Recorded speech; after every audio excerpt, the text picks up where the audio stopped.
שלום, כאן אורית אלדר, ואני רוצה קצת לשתף אתכם בדרך שאני חושבת שהיא הדרך הטובה ביותר לעבוד עם ערכת משחקי הרזיה.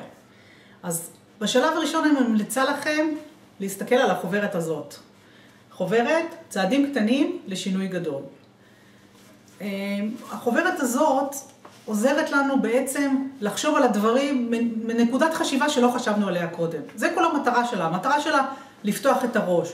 לעזור לנו להתחיל לזהות איזה אמונות אספנו בילדות שמפריעות לנו לאכול אחרת עכשיו.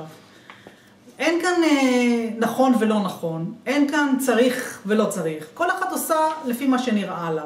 אתם כמובן, אם יש לכם שאלות, אתם תמיד תוכלו לפנות אלינו ולשאול אותנו שאלות, ותוכלו לדעת לקבל יותר מידע שחסר לכם.